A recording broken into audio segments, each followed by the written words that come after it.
Podem se assentar, né? Não vão ficar me ouvindo de pé, né? Boa noite, gente. Boa noite, boa noite.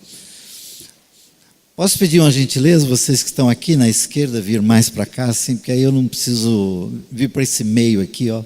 Assim eu não preciso ficar desviando aqui meus... Por favor. Obrigado. Eu não estou acostumado, Juliano, com esse negócio de reverendo, né?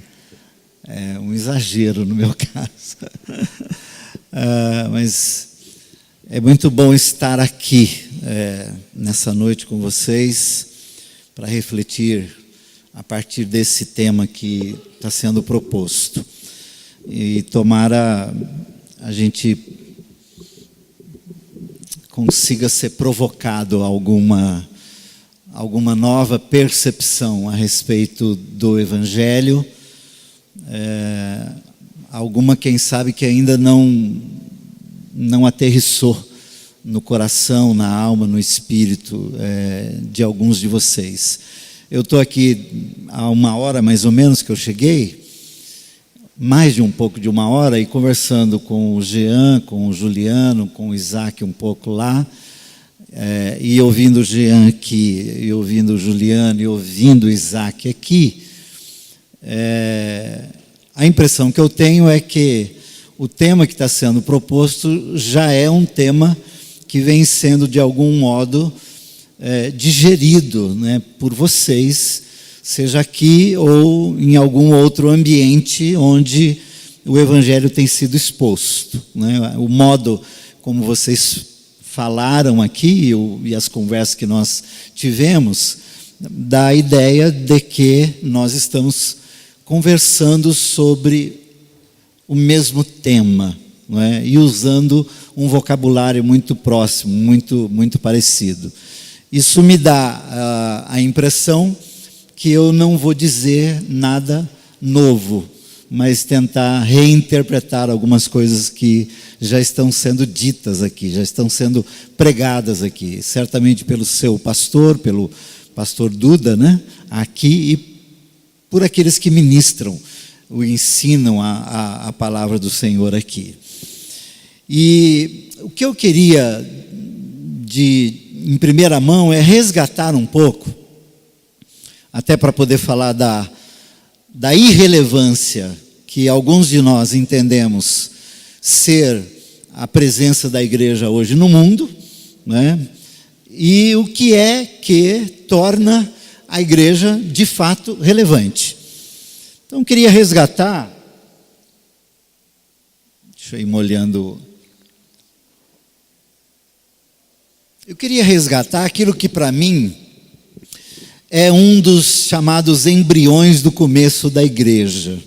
Mas esse que eu vou citar em particular, para mim, é aquele que faz mais sentido, no sentido de o Senhor bater um carimbo, estabelecer um momento, uma hora, uma fala emblemática que desencadeia a partir daí aquilo que viria a ser conhecido como Igreja do Senhor Jesus Cristo. Se você tiver com uma Bíblia aí, abra lá em Mateus capítulo 16, ali nos versículos 18, 19 e 20, em que está acontecendo algo entre Jesus e os seus amigos, os seus discípulos, gente que foi sendo intimizado na vida de Jesus, gente a quem Jesus foi se abrindo, se mostrando ao longo daqueles 3 anos e meio, né, em que eles caminharam juntos.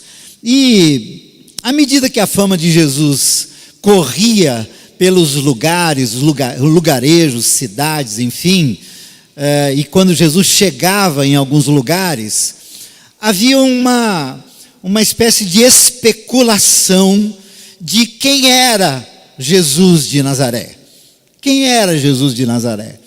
E como ele falava a um grupo, e na sua grande maioria, de religiosos, isto é, de gente dada ao judaísmo, gente dada às leis, gente que frequentava a sinagoga, gente que frequentava os ambientes religiosos para cumprir aquilo que eram as festas, os cultos, os encontros, enfim. E eles ouviam de profecias, que um dia viria alguém que atenderia às profecias estudadas nas sinagogas. Então, quando Jesus chegava, havia uma especulação do tipo, seria ele? É o que foi anunciado? E nesse momento aqui, Jesus pergunta aos discípulos, o que é que estão dizendo dele? O que dizem os que estão dizendo alguma coisa a meu respeito? O que dizem de mim? E aí um responde uma coisa, uns dizem que tu és Elias, outro diz que tu és Moisés, outro diz que tu és um dos profetas, enfim, há uma miscelânea de possibilidades às quais as pessoas ligam o Senhor. Então dizem muito a seu respeito e ligam-no com alguém do Velho Testamento. Ok, ele diz, ok, normal. Aí ele olha para os 12, os mais próximos, assim, e vocês? E vocês? O que dizem de mim? E vocês, que andam comigo, que estão andando comigo, nesses tempos todos, que passam dias e noites comigo, nós já comemos juntos, nós já fizemos algumas jornadas juntos, já passamos poucas e boas. O que é que vocês dizem de mim? Vocês que gozaram da minha intimidade, vocês que me conhecem nos bastidores, vocês que sabem do meu lado A e do meu lado B, vocês que me veem acordar, vocês que me veem ir para a cama, vocês que me veem comer, vocês que me veem relacionando-me com as pessoas, com gente da minha família, com gente das famílias de vocês, o que é que vocês dizem de mim? Parece-me que o porta-voz escolhido é o Pedro, e ele é aquele que toma a frente para responder algumas questões ao longo das narrativas dos evangelhos, e ele diz assim, Senhor, Tu és o Cristo, Tu és o Cristo, Tu és o Cristo, o Filho do Deus vivo. Ele não diz assim, Tu és Jesus, filho de José e de Maria, irmão de Tiago, não. Tu és um profeta, um sacerdote, tu és um da história. Não, tu és o Cristo, o Filho do Deus vivo. Segundo aqueles que pesquisaram a respeito, quando ele diz esta palavra, o Pedro, ele corre um risco no contexto da religião de então, porque ele estava meio que dizendo uma espécie de blasfêmia. Porque ele diz, tu és o Cristo, o Filho de Deus, do Deus vivo, o enviado, o encarnado, isto é, quase que ele está dizendo, tu és Deus. Isso no contexto judaico era uma heresia que podia acabar em apedrejamento. Tu és Deus. E é muito interessante que Jesus ouve isso, e eu gosto de imaginar essa possibilidade. Aliás, o texto bíblico abre muitas dessas possibilidades, isto é, há um plano de Deus para tudo, um plano universal, eterno para tudo, mas isto vai acontecendo na história, e na história, alguns que estão fazendo a história, eles dizem algumas senhas para que algumas outras coisas aconteçam. E o que Pedro diz dá a impressão que é uma senha que Jesus ouvira quando o Pai o envia. Tipo assim, Tipo assim, filho, vou mandar você para a terra, vou mandar você com a cara daquele povo, com a cara daquela gente. Você vai nascer entre eles, crescer entre eles. E você vai, num determinado tempo, ouvir um deles dizendo isto aqui. E quando ele disser isto, inaugura-se um novo portal. Inaugura-se um novo tempo, uma nova era, uma nova época. O tempo para ali e se estabelece uma nova caminhada. E aí, do tipo, o filho olha para o pai e diz assim, o que ele vai dizer, pai? Qual é a senha? E ele diz assim, alguém vai dizer, tu és eu. Tu és eu sou lá. O eu sou que fala com Moisés. Moisés pergunta, Senhor, quem que eu digo que tu és? Diga, eu sou. E o pai diz assim, filho, alguém vai dizer, eu sou. E esta é a hora em que você vai estabelecer emblematicamente algo que será para toda a eternidade.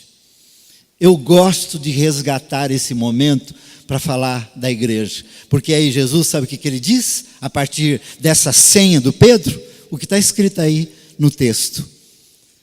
Pedro, não foi carne nem sangue que disse o que você disse. Isto é, o que você disse não saiu das tuas entranhas. O que você disse não saiu da tua cabeça. O que você disse não saiu do teu coração. O que você disse não tem nada a ver com a tua natureza. O que você disse tem a ver com a natureza de Deus, que queria esse momento, que desejava esse momento.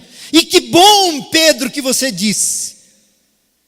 Porque o que você disse é da parte do meu Pai, é da parte do Espírito Santo. O que você disse confirma historicamente, isto é, aqui na vida, aquilo que o Pai pretende, isto é, estabelecer o seu povo. E aí Jesus diz assim, Pedro, sobre esta afirmação, sobre esta pedra, sobre esta declaração, ele diz, edificarei a minha igreja. Amém, queridos? A minha igreja. Me parece, para mim, ser absolutamente necessário, quando vamos falar de igreja, seja relevante ou qualquer outro adjetivo que se queira colocar a partir do vocábulo igreja, seja lá o que se vai dizer da igreja, para a igreja, como igreja, algo que nós precisamos resgatar dentro de nós é o fato de que a igreja é de Jesus, não é minha, não é do Juliano, não é do pastor Duda porque é Eduardo? É o Eduardo, né? Não é do Duda, não é de ninguém. Ele diz, a igreja é minha. Pedro, sobre o que tu dissestes, sobre esta senha, sobre esse emblema, sobre esse estandarte, sobre essa bandeira, sobre essa afirmação, eu vou construir a minha igreja, ponto. Queridos, antes de falar da relevância da igreja, é bom a gente ter consciência de que a igreja não é nossa, é dele. É dele. O Pedro, que ouve isso da própria boca do Senhor Jesus, ele vai compreender isso 30, 40 anos depois. Ele tem muita dificuldade de compreender o que Jesus está dizendo na hora que ouve, e enquanto Jesus está vivo e nos primeiros dias da ressurreição de Jesus. Na verdade, ele vai entender isso 30, 40 anos depois, quando ele escreve à igreja suas 2 cartinhas, e ele diz aos presbíteros que estão na liderança espiritual da igreja, ele diz, cuidem do rebanho de Deus. Ele reitera, reafirma àquilo que ele ouvira de Jesus. Ele diz assim: presbíteros, pastores, bispos, anciãos, líderes espirituais, não lidem com a igreja dele como se fosse vossa. Precisamos resgatar isso aqui, dentro de nós. O prédio pode ser nosso porque nós pagamos aluguel, o aparato que nós usamos, os microfones, as câmeras, as caixas e tudo aquilo que nós colocamos aqui pode ser nosso, a pintura pode ser do nosso jeito, tudo pode ser como nós queremos, mas quando nós nos referimos à igreja, o corpo vivo de Cristo, a igreja mística, a invisível igreja no mundo hoje, nós estamos falando de algo que não é nosso. E o Pedro, inspirado por Deus, diz assim: não lidem com ela como se fosse vossa, não lidem com ela com tirania, não lidem com ela com despotismo, não lidem com ela por torpe ganância, não lidem com ela como se fosse algo vosso, é de Deus. Eu sempre que leio essa expressão, o Isaac é pai da Larissa e do Heitor, 13 e 7 anos.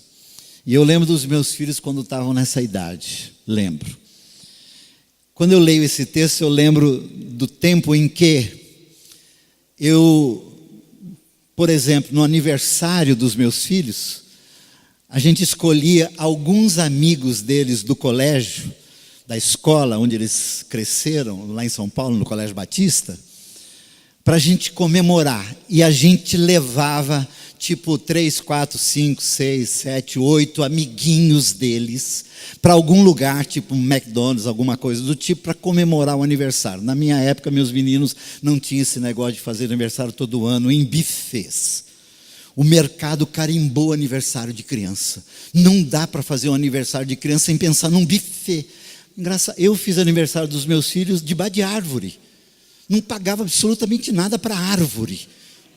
Agora não, agora você paga tudo, é o convitinho. Não, isso tem que levar esse convitinho, porque se não levar esse convitinho, o seu filho é capaz de ter um trauma psicológico e daqui 20 anos ele vai ter que pagar terapia para se livrar do fato de que você não levou um convitinho. Por isso que eu não fiz nada disso. Meus filhos são ótimos. Não precisa de terapia. Mas havia uma questão, Isaac. Eu saía com filhos que não eram meus. E você lidar com filhos que não são seus.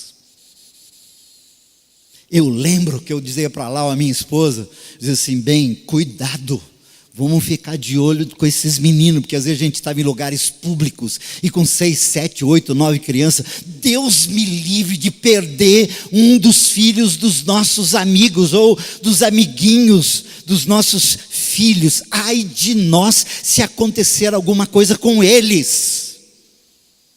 É isso aqui, Eu e vocês, eu e aqueles que estão na igreja e que lidam com a igreja, precisam lidar nessa categoria, isto é, não estamos lidando com aquilo que é nosso. E com o que não é nosso, há que se ter mais zelo, mais cuidado, mais prudência, mais sabedoria, mais inteligência, mais recursos. Não dá para lidar com aquilo que não é nosso, como que lidando com qualquer coisa. Bom, resgatado em mim essa ideia de quem é a igreja, aí eu posso entrar, Jean, no o que é a igreja?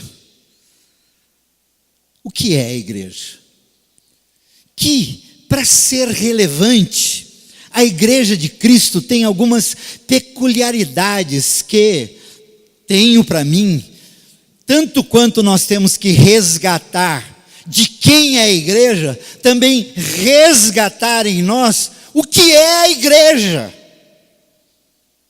Porque no o que é a igreja já está boa parte da resposta de como é que ela deve ser para ser relevante. E aí, se você quiser voltar as páginas da sua Bíblia para o Sermão do Monte, capítulo 5 de Mateus, você vai encontrar no Sermão do Monte, em meio ao que Jesus está ensinando para os seus amigos, a respeito deles e o que eles seriam na vida, você vai encontrar aqui a partir do verso de número 13, algumas expressões, duas em especial, que eu particularmente gosto muito. Jesus diz assim para a sua igreja: vós sois sal da terra, vós sois luz do mundo. É a primeira vez que Jesus diz a um grupo embrionário que mais tarde diria ou ouviria de Jesus eu vou edificar a minha igreja. É a primeira ou uma das primeiras vezes que Jesus começa a traçar o perfil, o caráter, a personalidade, o jeito de ser daqueles que viriam ser a igreja dele. Ele diz assim: vocês são sal da terra, vocês são luz do mundo. Parênteses: a melhor coisa que alguém pode ouvir de alguém que os lidera, ou de pai, de mãe, de líderes espirituais, ou são palavras como esta: bom é ouvir do Senhor Jesus dizer o que é que nós somos, porque isso afirma o nosso caráter, o nosso ser, o que nós somos de fato.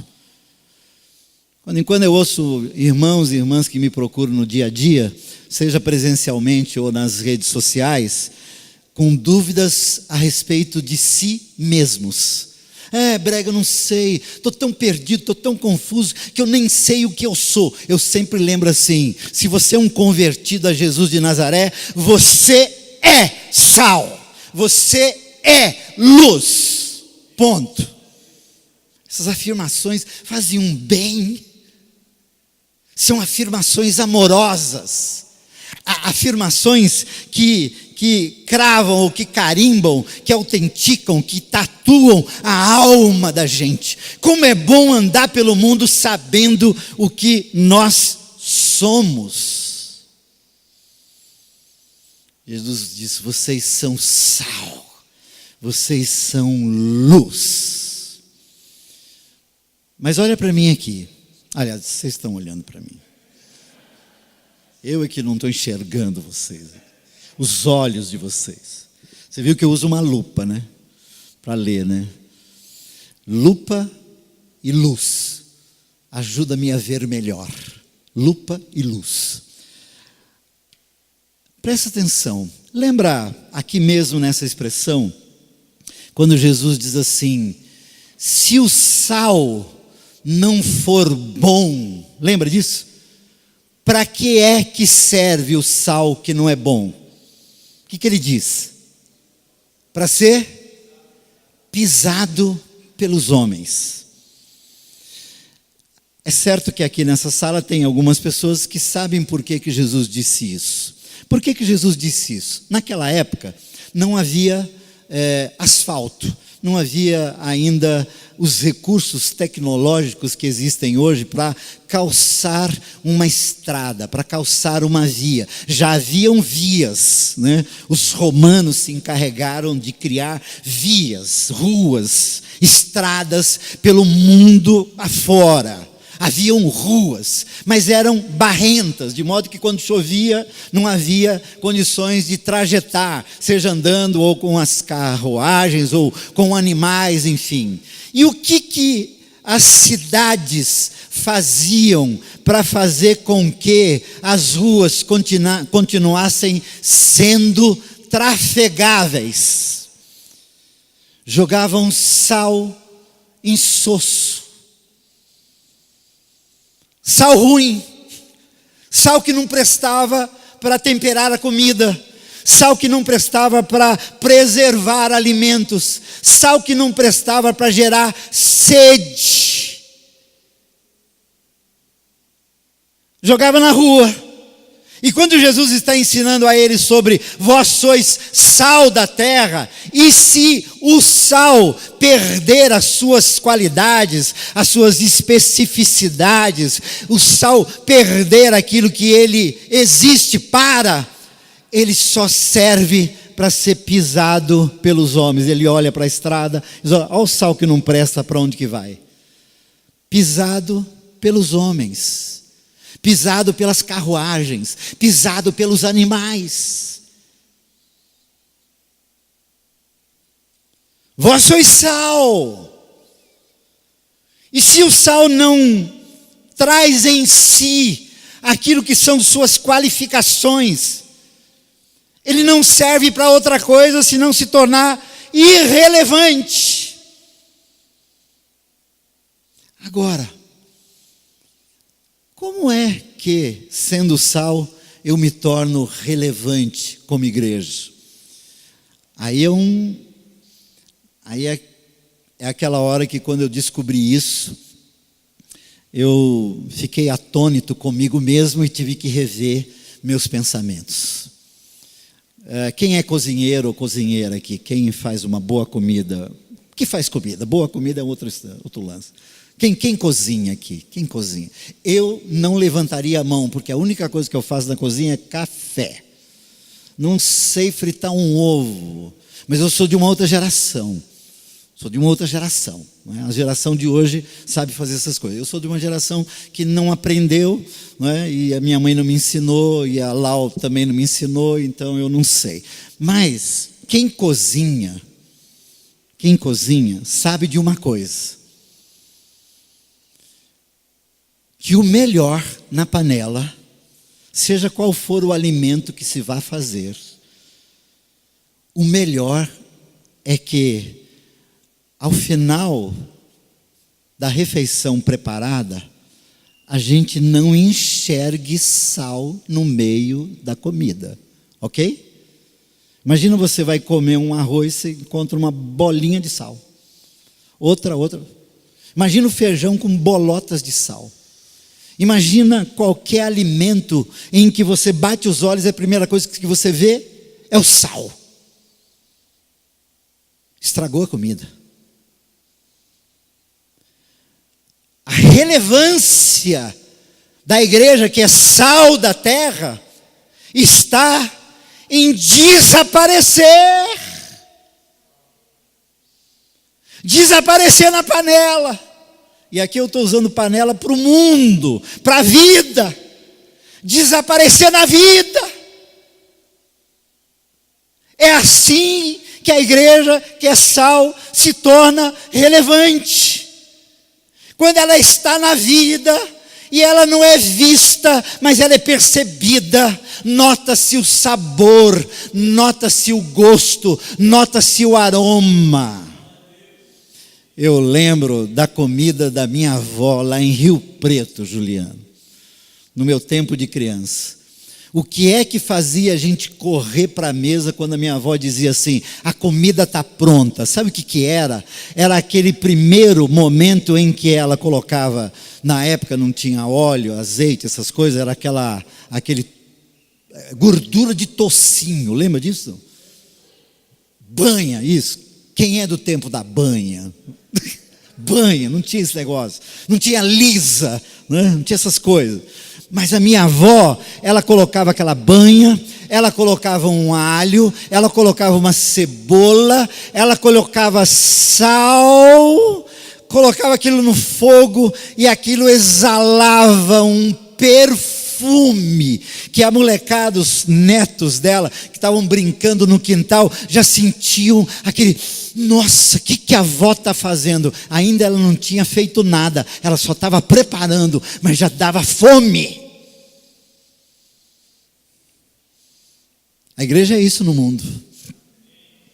Ela tem que gerar fome de Deus, sede de Deus.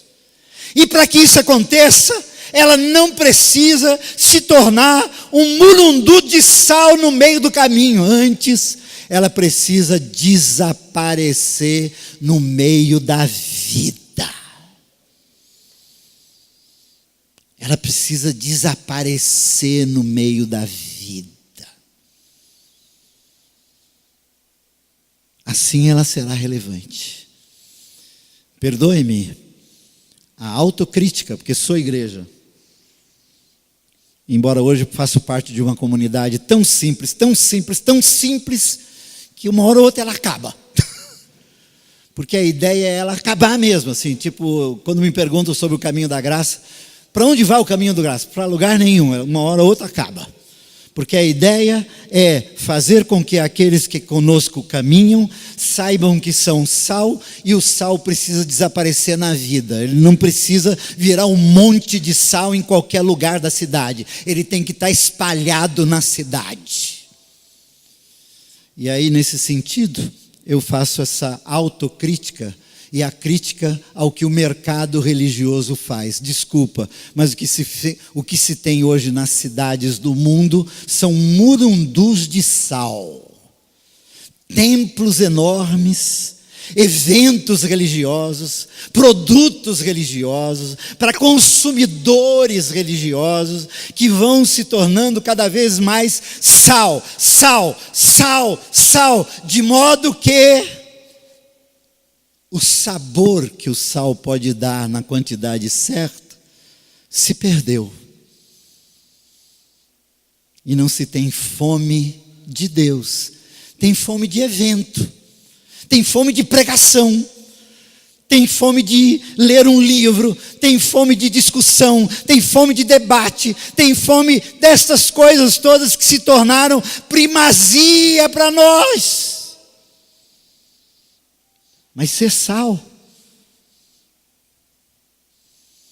está no lugar e na quantidade certa, nos ambientes, de modo a causar, a produzir o bem e fazer bem e matar a fome de quem tem sede de alma. Vós sois luz do mundo.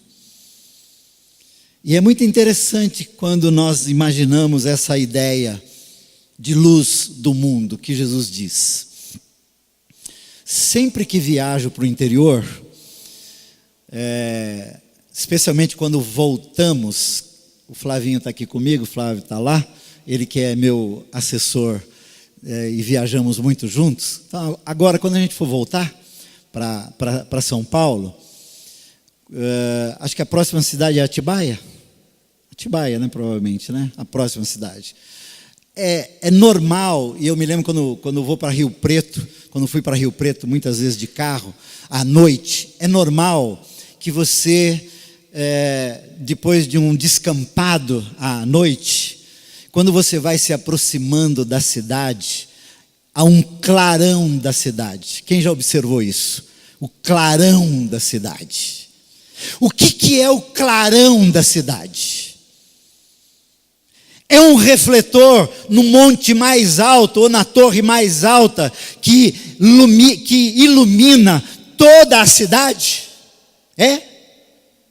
A gente vai daqui para Atibaia, vai se aproximando, tem uma torre, tem um monte, onde tem um farol que ilumina toda a cidade. O clarão da cidade é um farol que ilumina toda a cidade? Não. Sabe o que é o clarão da cidade? Pequenas luzezinhas em milhares e milhares de casas e ambientes acesas.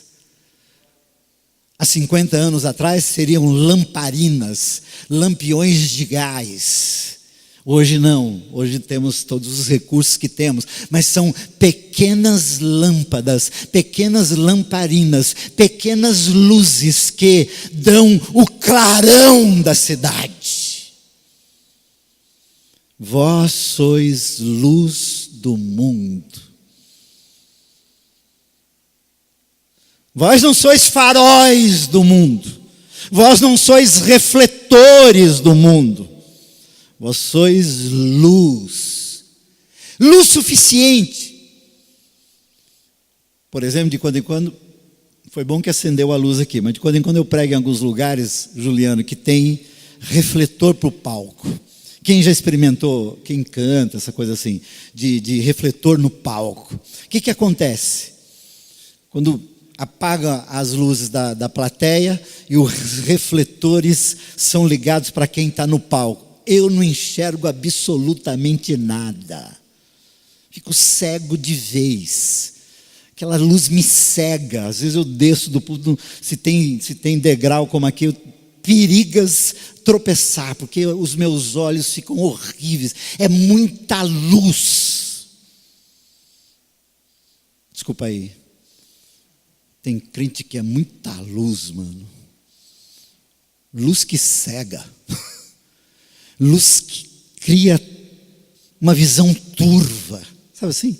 Luz que cria embaraços, embaços. Jesus diz assim: sejam luz, lamparina, luzinha, acesa ali onde você está, na sua casa, na cozinha, no quarto, no corredor, na escola, no trabalho, nos ambientes, no banco, na metalúrgica, onde quer que você esteja, seja uma luz, uma lamparina, um faroletezinho, um fachozinho de luz que ajuda aqueles e aquelas que precisam ser iluminados no caminho, iluminar apenas o caminho para que se dê passos certos. É gostoso ir lá para o Velho Testamento, no Salmo 119, versículo 105, quando o salmista diz assim: lâmpada para os meus pés é a tua palavra e luz para o meu caminho. E quem estudou um pouco o porquê do salmista dizer lâmpada para os meus pés, é que no deserto, à noite, os peregrinos do deserto, eles amarram uma lamparina no peito do pé. Uma lamparina, luz, para quê? Para dar direção para o caminho e para espantar bicho.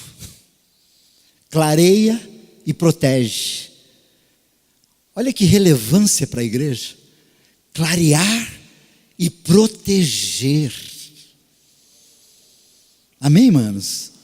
Olha que clarear e proteger, dar sabor e preservar, clarear e proteger.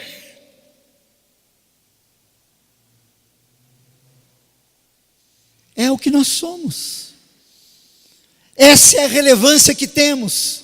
Isso é que quebra a irrelevância do mercado religioso, a irrelevância do que se fez do Evangelho, tornando apenas um corpo doutrinário, uma cartilha doutrinária. O Evangelho é sabor e preservação, claridade e segurança. Eu gosto dessa igreja, Jean. Dessa igreja. Aí alguém diria assim, vou encerrar para a gente ir para a conversa. Alguém diria assim: bom, Brega, ok, entendi. Mas e aí? A gente vai sair daqui com o quê nas mãos para ser sal e luz lá fora? Tivesse lembrado antes, eu até lembrei, mas esqueci, Flavinho, de pedir. Né? Eu ia pedir para alguém aqui da igreja trazer uma bacia com água, a toalha já está aqui. Porque, na verdade, o que eu ouço de Jesus é: como sal da terra e como luz do mundo, assumindo essa relevância que a igreja é e deve ser para o mundo, levando em conta essa categoria. O que eu levo na mão? Alguém do passado diria assim: leva a palavra de Deus, pastor, leva a Bíblia. E foi assim que nos tornamos bibliólatras. Adoramos o livro e esquecemos de Jesus, que é a palavra.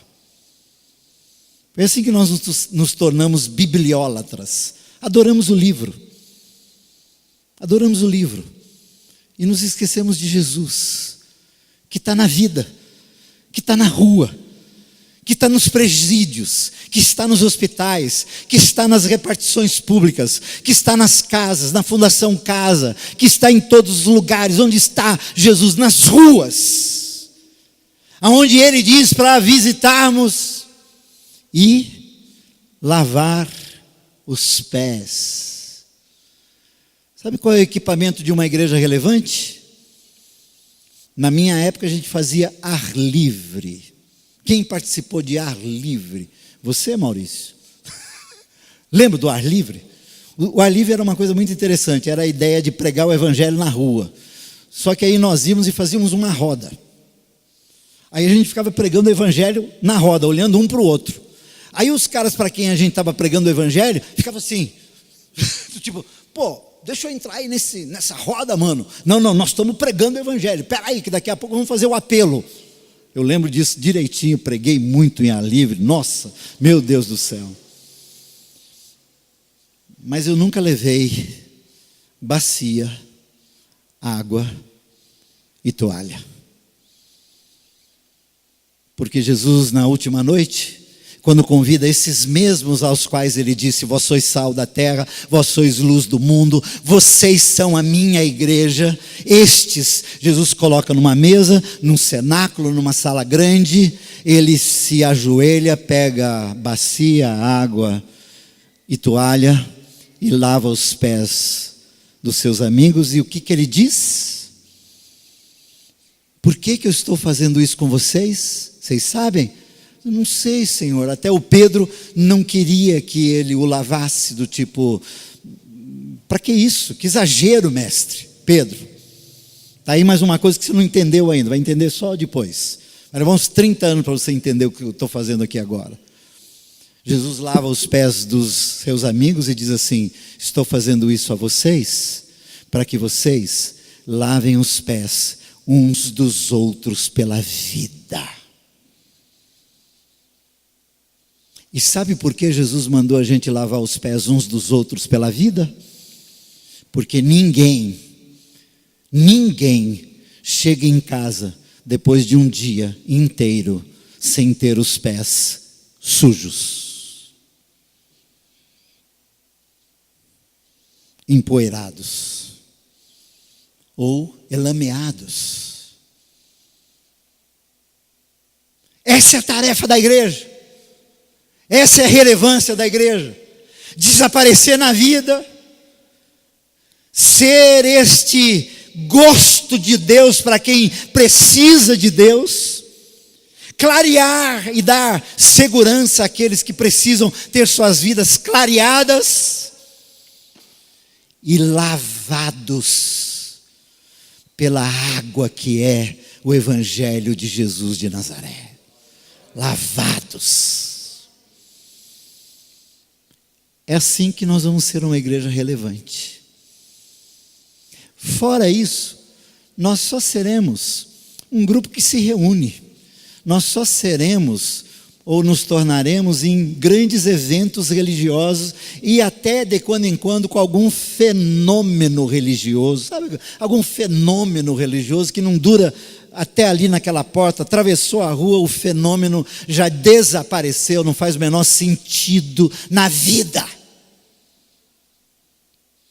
Mas quando eu saio daqui com essa consciência, com a toalha, a bacia e água nas mãos, há tantos pés para serem lavados,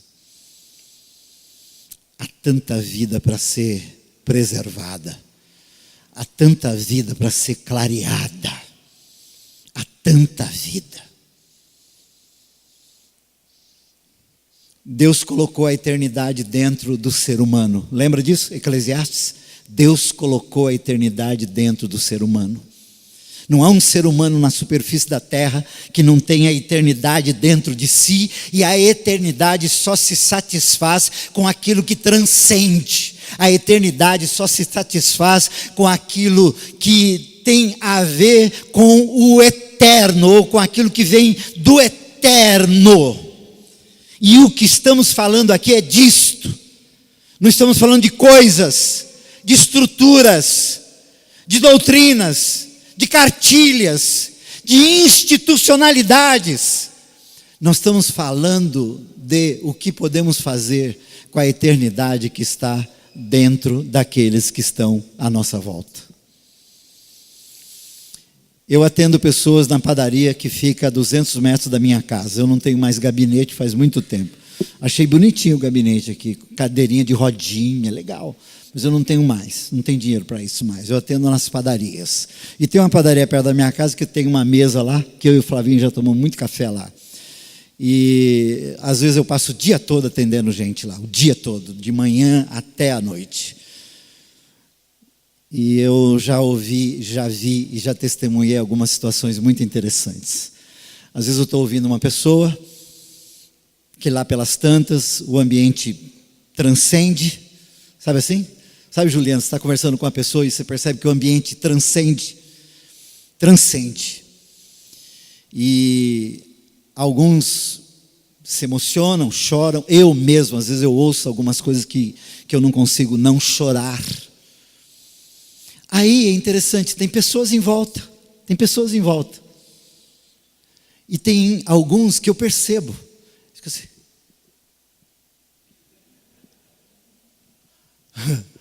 Aí a hora que o meu atendido vai embora, esse que estava fazendo assim, ele puxa a cadeira. Quem é o senhor? Quem é o senhor? Às vezes eu brinco, né? Eu sou guru. A minha mulher diz que eu estou com cara de guru. Eu vou ganhar dinheiro com esse negócio ainda. Eu digo assim, eu sou um líder espiritual. Eu não uso mais o vocábulo pastor, não uso, está muito contaminado. Não uso o vocábulo de bispo, está muito contaminado. Eu não uso esses vocábulos religiosos, está muito contaminado, muito contaminado. As pessoas confundem quando dizemos isso. Eu sou um líder espiritual. Eu vi o Senhor falando de coisas de Deus. E enquanto o Senhor falava, a eternidade que está aqui dentro de mim, ela sentiu fome, sentiu sede. Fome, sede. Queridos, bora para a vida assim. Bora para a vida fazer com que aqueles que moram debaixo do mesmo teto que nós, trabalham próximos de nós, estudam próximos de nós, ficam próximos de nós nos ônibus, no trânsito, nas vias, nas lidas aqui e ali, a aqueles que se aproximam de nós, em algum momento, faça com que a eternidade dentro deles sinta fome e sede. E diga assim, você pode me falar um pouco mais sobre isso? Lembra da primeira leva de conversões quando Pedro prega? Atos capítulo 2, 3 ali, lembra disso?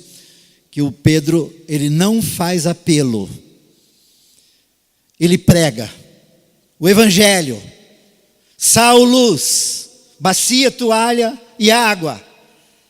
E as pessoas chegam a Pedro e dizem assim, Pedro, o que a gente faz depois disto? E o Pedro diz assim, convertam-se. Isto é, Jean, deem razão a Deus. Porque conversão é dar razão a Deus. Conversão não é entrar para um grêmio religioso. Conversão não é entrar para uma classe de catecúmenos. Conversão não é entrar para uma classe de discipulado. Conversão não é uma competição em quem vai ler a Bíblia mais vezes. Conversão não é decorar versículos bíblicos. Conversão não é cantar cânticos espirituais. Conversão é aquela hora crítica em que corpo, alma e espírito dizem sim a Deus. Sim, Deus. Sim, sim. Seja lá o que for que tu dizes de mim, sim. O Senhor tem razão sobre mim. Isso é conversão. Isso é conversão. Que Deus nos torne igreja relevante. E que a gente se encontre por aí, como igreja. E quando a gente se olhar, podemos dizer sim, paz do Senhor, irmão. Quando a gente vai se ver? Não sei, por aí. Mas paz do Senhor. Paz do Senhor. Eu estou aqui, como igreja, eu sou igreja. Eu sou sal, eu sou luz. Eu carrego bacia, água e toalha, eu sirvo na vida, eu lavo os pés. Eu estou junto daqueles a quem Deus decidiu amar e dar a própria vida por eles. Deus decidiu ser adorado no próximo, no outro. É ali que eu adoro a Deus. Não é aqui, nem acolá. É diante daqueles a quem Deus decidiu morrer. Que Deus nos abençoe. Amém, queridos? Amém.